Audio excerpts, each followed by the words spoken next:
Selamat siang Bapak, Ibu, serta saudara-saudara sekalian. Kita jumpa lagi di program The Year of Sharing. Hari ini kita kedatangan tamu yang sangat istimewa sekali. Ya. Dia adalah jemaat GKI Residen Sudirman. Dia juga aktivis. Bahkan suaminya itu lebih sering istilahnya di belakang layar. Di belakang layar itu jarang tampil. Kalau istrinya kita pasti tidak akan pernah lupa begitu ya, atau bahkan kita sangat familiar dengan mereka. Oleh sebab itu, saya akan memperkenalkan mereka, tetapi dengan cara mereka akan memperkenalkan diri mereka sendiri. Silahkan Pak, Ibu memperkenalkan diri. Saya Hendra dari Jemaat Resud dari Sektor 6. Oke. Saya Fang, juga jemaat sektor 6 dan juga aktif di pelayanan di Kolintang dan Voka Group di GKI Resud. Ya, dari perkenalannya saja kita pasti sudah ngerti ya. Apalagi di Resud itu salah satunya yang cukup dikenal itu kolintangnya, saudara. Ini memang jago main kolintang. Bapak, Ibu, serta saudara-saudara sekalian, hari ini kita akan berbicara bagaimana karya Tuhan itu menyertai keluarga mereka. Bagaimana mereka mengalami pergumulan demi pergumulan, tetapi kita akan melihat dengan jelas nanti bagaimana pergumulan itu boleh diselesaikan oleh Tuhan, dan bahkan Tuhan memberikan jawaban-jawaban yang sangat luar biasa sekali. Hari ini kita akan mendengarkan mereka berdua, bagaimana mereka menyaksikan bagaimana Tuhan dengan cara yang ajaib menguatkan mereka dan bahkan memampukan mereka semua untuk mereka melihat ini campur tangan Tuhan yang ajaib. Oke, oleh sebab itu saya mempersilahkan Pak Hendra untuk menceritakan apa yang terjadi di dalam pergumulan kehidupannya. Mari Pak Hendra. Shalom Bapak Ibu sekalian. Pada hari Jumat tanggal 29 September, saat di kantor saya merasa mengalami meriang-meriang sedikit. Saat pulang rumah, biasanya kalau meriang-meriang saya keroan selesai gitu loh. Cuma kali ini tidak selesai. Nah, saat saya selesai mandi berpakaian itu saya sedikit goyang. Oh, seperti sedikit kelimpungan gitu. Ya, seperti mau jatuh gitu Pak ya. Ya. Akhirnya saya ngomong sama istri saya, rasanya saya karuan pergi UGD. Jadi jam 8:30 malam itu kita pergi UGD untuk perawatan sementara. Kemudian di UGD saya dikasih obat mual dan obat turun panas. Nah, keesokan harinya saya masih terasa sakit. Siangnya itu berarti Sabtu 30 September. Siangnya itu suhu tubuh saya naik lagi 38 lebih. Kemudian saya berpikir, lebih baik saya ke dokter. Kebetulan kami ada kenal dokter internis yang mau menerima pasien di rumah. Jadi saya WA dokter bilang, oke, nanti sore jam 4:30 boleh ke rumah. Nah, sorenya saya pergi ke rumah dokter. Setelah perut saya ditekan-tekan, dokter curiganya adalah batu ginjal. Oh, batu ginjal atau infeksi saluran kencing.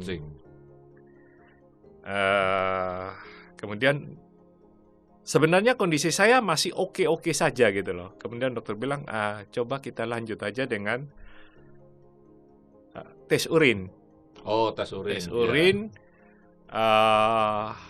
Kalau bisa hasilnya yang keluar hari ini juga. Ada lab yang bisa mengerjakan 2-3 jam.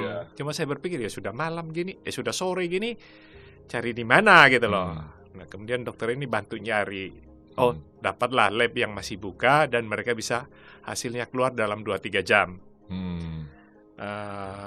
Ketika saya mau keluar dari ruang dokter bilang, coba tambah tes darah lengkap, hematologi.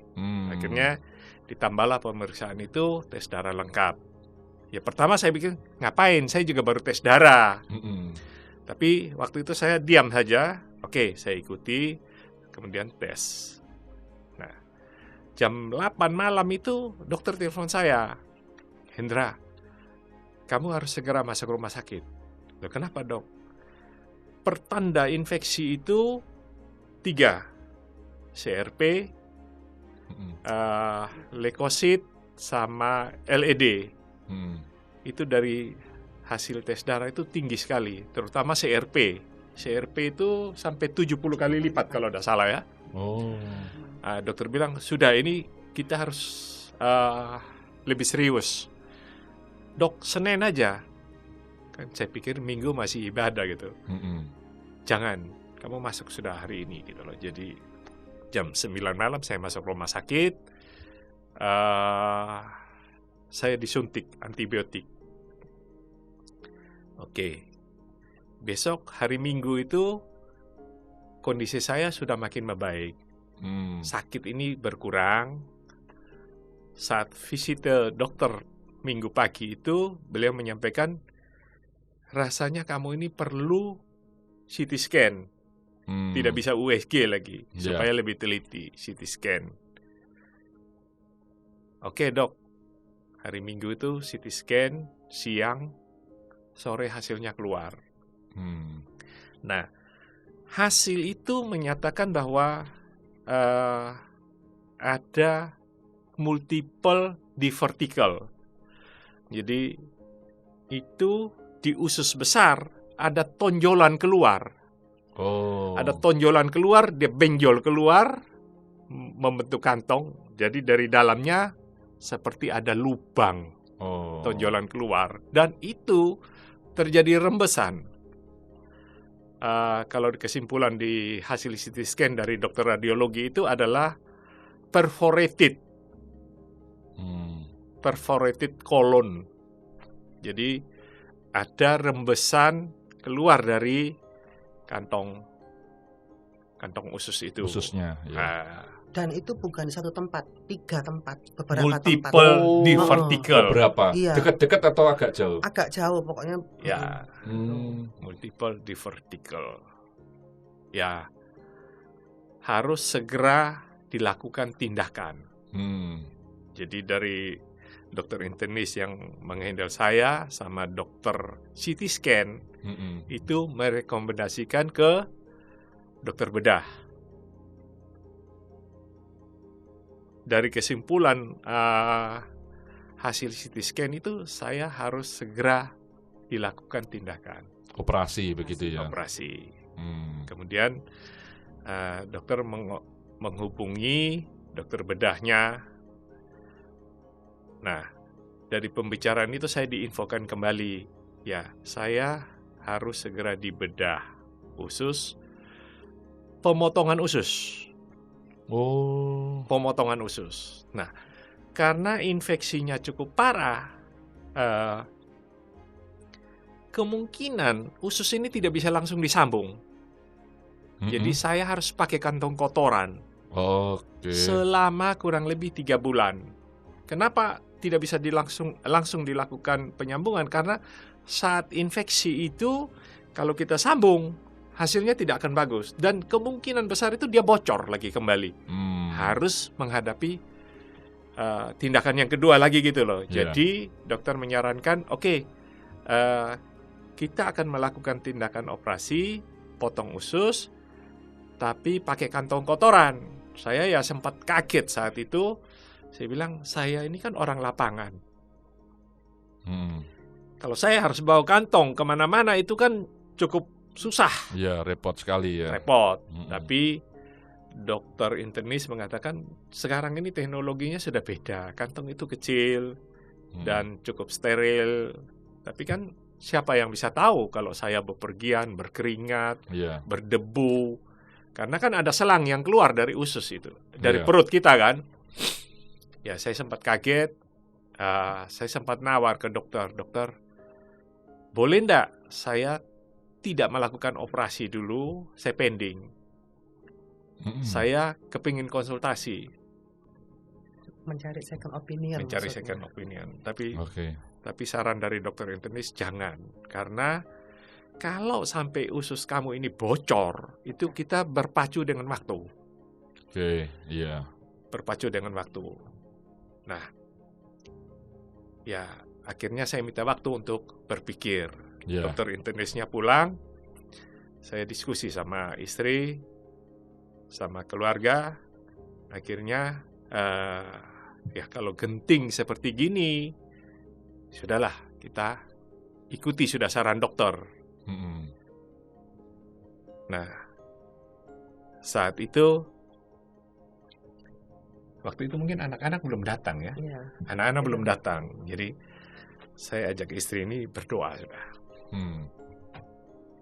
Ya, saya doanya simpel aja. Saya bilang begini, Tuhan, tubuh saya ini milik Tuhan. Iya. Kalau saya harus operasi atau apapun, saya ikut aja. Ya, Tuhan yang tahu apa yang paling baik buat saya.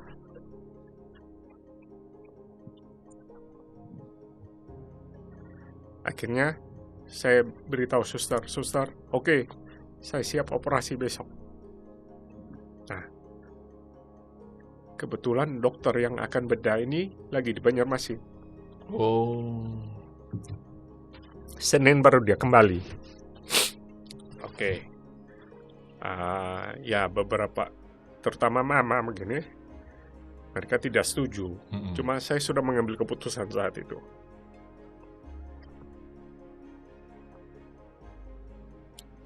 Mungkin saya bisa melanjutkan, Pak Josi. Boleh Nah, ya. Kebetulan waktu itu kan kita sepertinya tuh dikasih waktu itu mepet. Karena kan waktu itu hari Minggu diberitahu hasil CT scan seperti itu kan Minggu malam. Dan itu dianjurkan untuk dioperasi itu besoknya, Seninnya. Ya. Iya. Jadi di tengah-tengah waktu yang mepet dan kita itu seperti nggak bisa ngapa-ngapain. Ya di situ kita benar-benar berserah. Makanya kita bisa doa bareng, Tuhan, apa yang terbaik kita tuh nggak tahu, tapi Tuhan itu tahu. Iya. Jadi akhirnya kita berdoa bareng dan kita betul-betul memasrahkan, Pak. Iya. Karena kita mau kemana-mana, dokternya bilang, oh jangan, karena ini kan nggak boleh gerak gitu kan, Pak. Sudah, Tuhan, kalau memang Tuhan mengizinkan untuk dioperasi, kita siap, gitu aja. Lah, terus habis gitu dokternya besok itu menganjurkan untuk puasa jam 6 pagi, Senin waktu itu. Puasa, jadi jam 6 pagi Pak Endra sudah mulai puasa dan sudah dipersiapkan untuk operasi, sudah ganti baju operasi semua. Bahkan jam 8 tuh dokter anestesi sempat datang. Nah, pada saat datang itu dokter tuh tanya, Pak, perutnya sakit? Enggak. Bisa pup? Bisa. Makan? Bisa, gitu kan. Terus dia sempat bilang gini, ya sudah, saya persiapkan aja ya, dia bilang gitu, untuk anestesi ini. Nah, di situ dia menjelaskan bahwa ini operasi besar. Dan saya mungkin biusnya itu 2, epidural sama total. Terus saya bilang, loh dok, kok bisa 2? Saya tak gitu kan. Terus dia bilang, iya Bu, ini besar dan nanti paskanya itu akan sakit. Nah, terus setelah itu sudah dia mempersiapkan. Nah, sempat bedahnya waktu juga cukup besar. Ya, cukup besar. Bedahnya jadi dia potongnya cukup besar. Cukup besar ya. Iya. Nah, cuma dari pertanyaan itu dia sempat heran, dia sempat kaget gitu loh ketika apa yang dia tanyakan semua itu tidak terjadi pada saya. Dia malah tanya ke suster, loh suster, apakah pasien ini ada dikasih obat anti nyeri? Tidak, suster bilang hanya antibiotik aja. Nah, setelah itu dia sempat bergurau sedikit, dia bilang, ya, moga-moga tidak jadi operasi. Oh, dia ngomong begitu. Tetapi semua terserah dokter bedah. Saya cuma mempersiapkan saja. Sesudah itu dia keluar. Ya saya ada sedikit cerah. Saya mengamini dalam hati gitu loh. Nah, Satu lagi, waktu malam kami mengambil keputusan di hari Minggu itu untuk operasi, adiknya Bu Fang ini kan datang. Terus dia kita sempat cerita-cerita, kita sudah ambil keputusan. Mereka masih keberatan. Terus dia mau second opinion. Dia mau second opinion gitu, kita bilang nggak usah, sudah kan kita sudah juga ngomong, nggak usah. Tapi ternyata diam-diam di Senin pagi itu dia telemedicine. Ke dokter. Kita juga belum tahu dokter siapa yang harus kita hubungi, karena ini kan dokter khusus gitu kan. Kasus khusus ini kan jarang kita tahu gitu loh. Ternyata dia diam-diam dia telemedicine, dia rekam. Nah, kita sebenarnya dijadwalkan operasi itu, saya dijadwalkan operasi itu jam 2 siang. Jam 2 siang. Jadi Senin ya. Senin 2 siang. Jadi dokternya kembali langsung ke rumah sakit. Nah, Fang sempat ngomong ke suster, nanti kalau dokter datang, saya tidak mau langsung ketemu di ruang operasi. Pemikiran kita sudah tidak sempat diskusi. Saya minta dokternya ke kamar, kita konsultasi dulu di kamar, gitu loh. Nah, beberapa saat kemudian ada info bahwa jadwal operasi dimajukan jam 1 pagi. Kita sudah dapat info itu. Oke, gitu loh. Ternyata dokter itu datangnya terlambat. Terlambat 15 menit, 20 menit mungkin. Nah, ketika datang, dokter itu menanyakan hal yang sama. Dia pegang perut saya sini. Loh, kok empuk? Normal. Terus dia tanya, bisa pup? Bisa. Bisa makan? Bisa. Ada demam? Enggak. Terus saya bilang, dok, sakit saya ini berkurang banyak. Ini sisa 30% aja. Dia sempat kaget. Tapi dia tetap menjelaskan hasil dari CT scan itu. Ini harus begini. Kemungkinan itu bisa kita bersihkan usus. Jadi sesudah itu mereka operasi belah itu, ususnya dikeluarkan, dicuci. Ada kemungkinan seperti itu. Cuma dengan kondisi saya seperti ini, dia bilang gini, kita tunda operasinya. Dokternya sendiri yang ngomong kita begitu. Tunda operasinya. Dalam bayangan kita mungkin tunda berapa lama gitu kan. Bu Fang tanya, lo tundanya kapan? Hari Rebo. Jadi Senin ditunda hari Rebo. Hari Selasa itu kita kasih urus-urus, bersih dulu. Nah, dengan kondisi kamu bersih seperti begini, kemungkinan kamu tidak perlu pakai kantong kotoran. Bisa kita sambung kembali. Oh ya, puji Tuhan sudah, kita bilang. Oke, ada delay waktu. Nah, sesudah itu dokter pulang, adiknya kirim rekaman kasih kita. Kita dengar. Nah, dokter ini pun bertanya hal yang sama. Perut kamu keras dah? Tidak. Sakit? Berkurang jauh. Bisa makan? Bisa. Bisa pup? Bisa. Nah, dokter bilang, kalau dari gejala fisik seperti itu, harusnya kamu tidak perlu dioperasi. Paling baik itu adalah tunggu infeksi kamu ini mereda sampai pulih betul, itu baru operasi. Nah, ya selesai sudah saat itu. Dengan delay waktu itu, dengan rekaman dari dokter yang berikutnya itu, kita kok punya dorongan yang kuat bahwa kita tidak akan melakukan operasi saat ini. Akhirnya saya ngambil keputusan untuk keluar rumah sakit. Kita akan mencari second opinion di luar gitu loh. Kemudian saya ngomong sama Fang, persiapkan sudah tiket, akomodasi semua, paspor, siap siang. Terus saya kontak dokter internis. Saya tanya, dokter, kapan visitnya ke rumah sakit? Oh, nanti sore. Di dalam pikiran saya, apapun, saya tidak akan melakukan tindakan operasi itu. Ketika dokter datang, saya bilang, dokter saya minta maaf. Saya tidak akan mengambil tindakan operasi ini. Dan saya harus keluar rumah sakit. Saya minta tolong dokter, ACC saya untuk keluar rumah sakit. Ya, dokter sempat merenung agak lama. Di satu sisi dia khawatir kalau saya banyak bergerak. Iya. Di lain sisi dia juga merasa aneh. Ya, memang kamu ini kondisinya aneh.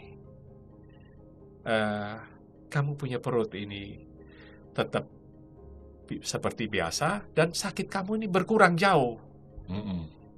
Ya sudahlah, kalau memang kamu sudah tekad gitu, saya akan buat surat gitu loh. Jadi malam itu saya menghabiskan antibiotik 1 ampul lagi sesuai resepnya dia. Besok pagi saya keluar. Nah, Jadi Selasa keluar gitu Pak ya? Selasa pagi keluar, siang saya kontrol dokter. Yang kedua, nah, hasil foto ini sudah dikirim. Dia sudah periksa semua hasil foto, terus dia periksa fisik lagi, perut saya ditekan-tekan. Dia langsung bilang gini, kamu jangan melakukan tindakan sekarang. Saya kasih 1 resep antibiotik aja supaya kamu lebih stabil. Iya. Nah, kamu istirahat dulu. Kita kalau melakukan operasi pun, kalau kamu sudah infeksinya turun, kemungkinan kita di Januari. Nah, kalaupun kondisi kamu sudah stabil, saya tidak perlu bedah besar. Saya cukup membuat lubang kecil 4, laparoskopi, Pak. Jadi operasinya operasi kecil. Oke. Tapi sambil itu nanti kita akan melakukan kolonoskopi, foto usus. Foto usus. Video usus mungkin lebih tepat ya. Video usus. Terus saya pikir untuk menghemat waktu, menghemat biaya, apakah foto ususnya saya 1 hari sebelumnya operasi di Januari? Ya boleh juga. Tapi kemudian dia bilang lagi, enggak, enak di tengah-tengah saja. Paling tidak 1 atau 2 bulan kemudian kan pasti infeksi kamu ini sudah jauh berkurang. Sudah turun, ya. Sudah jauh berkurang. Oke. Kemudian kami menjadwalkan tanggal 16 November. 16 November, ya. 16 November untuk operasi itu. Pulang. Nah, saat di Surabaya kami berubah pikiran juga. Oke, kenapa terlalu lama kita mundur 1,5 bulan? Kalau memang sudah agak lumayan, kan saya makin membaik gitu loh Pak. Yeah. Sakit ini hilang sudah. Ya apa kalau akhir Oktober, karena aktivitas saya di November ini cukup banyak. Saya harus keluar pulau, apa begitu toh. Akhirnya ya sudah Oktober aja. Jadi akhir Oktober kemarin saya kembali lagi untuk kolonoskopi. Nah, dari hasil kolonoskopi itu dokter ya heran. Kok bersih? Oh, puji Tuhan. Harusnya kalau tonjolan itu berarti ada Cacatnya di bagian dalam. Yeah. Entah itu lubang kecil atau apapun kan begitu. Hanya ada polip. Akhirnya polip itu tonjolan ke dalam, Pak. Kalau di vertikal ini tonjolan keluar. Nah, ada polip 2 dibuang. Ya oke. Karena dokternya heran, masih kurang yakin, akhirnya dokter menyarankan saya untuk CT scan ulang besoknya. CT scan ulang. Oke, kami melakukan CT scan ulang. Dari hasil CT scan itu, ya puji Tuhan, tidak ada tampak di vertikal itu. Oh, jadi tidak ada seperti yang awal itu ya? Awal itu. Oke. Gitu. Ya.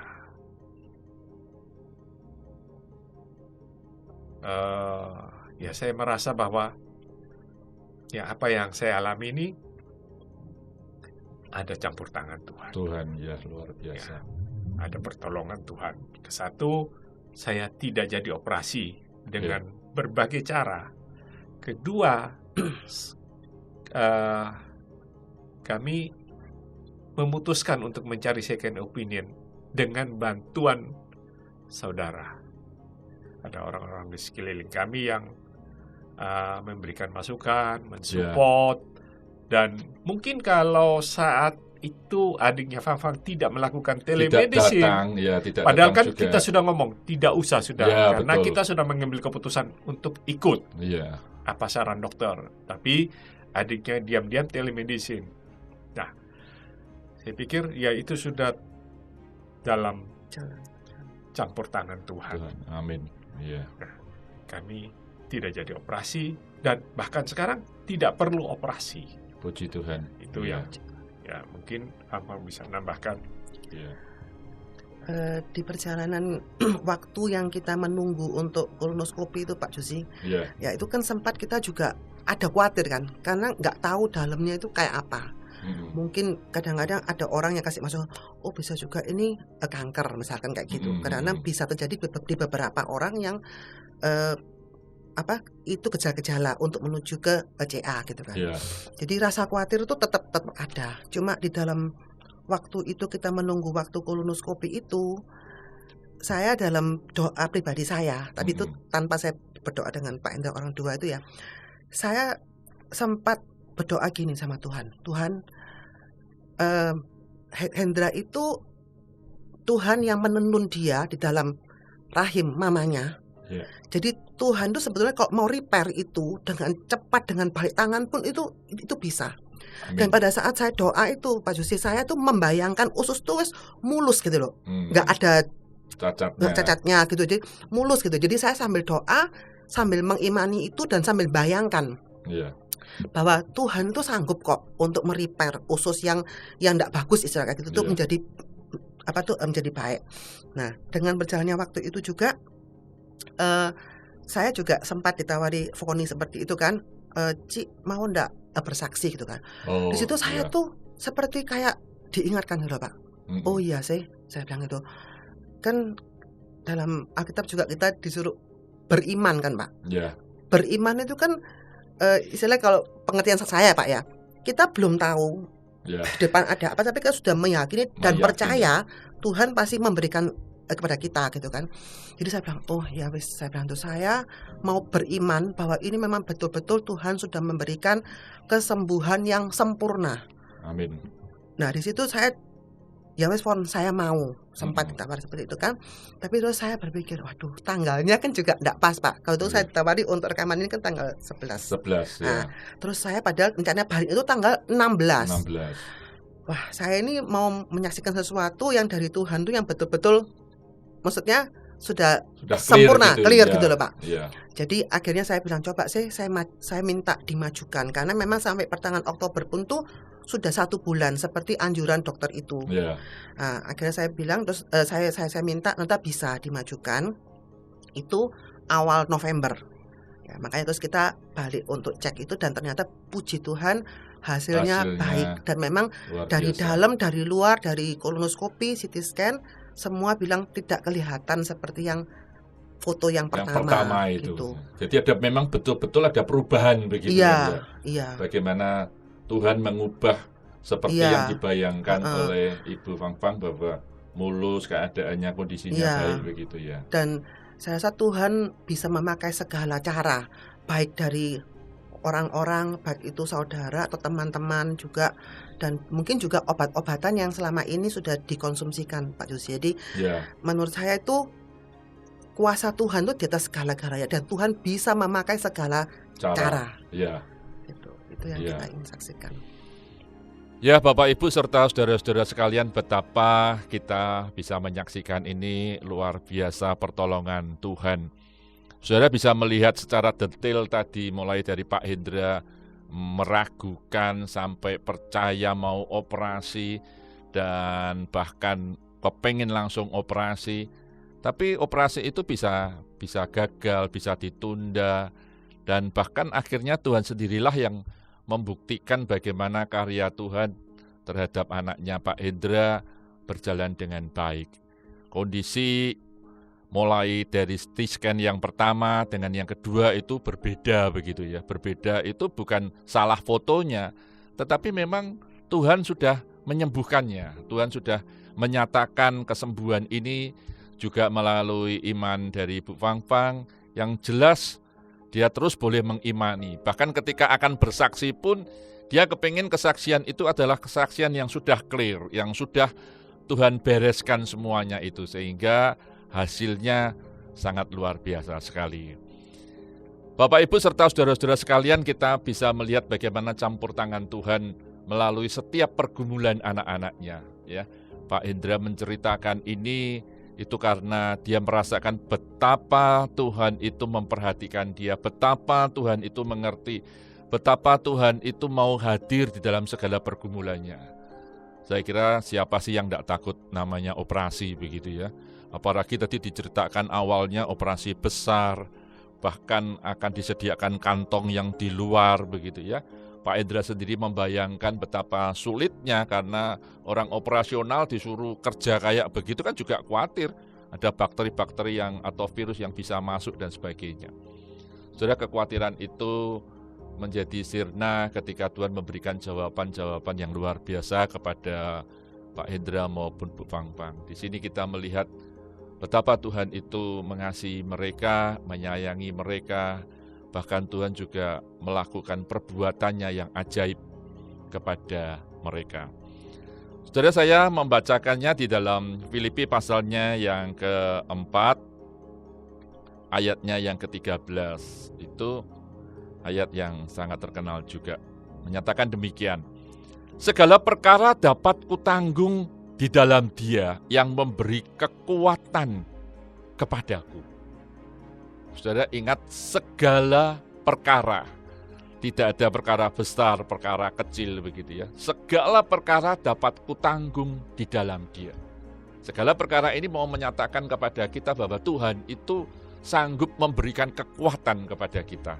Tuhan itu menyanggupkan apa yang mesti terjadi dalam kehidupan kita.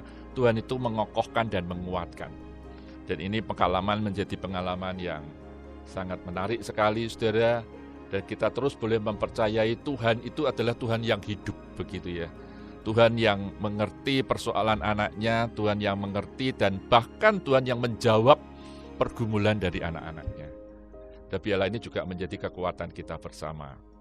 Kita akan akhiri dengan berdoa ya, Pak Hendra dan Bu Fang Fang. Mari kita satukan hati kita berdoa. Tuhan, kami bersyukur kepadamu kalau Tuhan menyatakan perbuatan-Mu yang ajaib kepada keluarga Pak Hendra, terutama di dalam diri Pak Hendra. Kami melihat bagaimana Tuhan itu sangat peduli akan apa yang dialami, akan apa yang menjadi pergumulan Pak Hendra. Oleh sebab itu Tuhan, kami juga bersyukur bersama-sama boleh menyaksikan bagaimana perbuatan ajaib Tuhan lakukan kepada anak-Mu yang Engkau kasihi. Terima kasih Tuhan, biarlah ini boleh menjadi kekuatan bagi kami, untuk kami terus boleh mempercayai Allah yang hidup, Allah yang peduli dengan kami semua. Terima kasih Tuhan, di dalam nama Tuhan Yesus kami semua berdoa. Amin. Selamat, Tuhan Yesus memberkati Bapak, Ibu, serta saudara-saudara sekalian. Tuhan Yesus memberkati. Amin.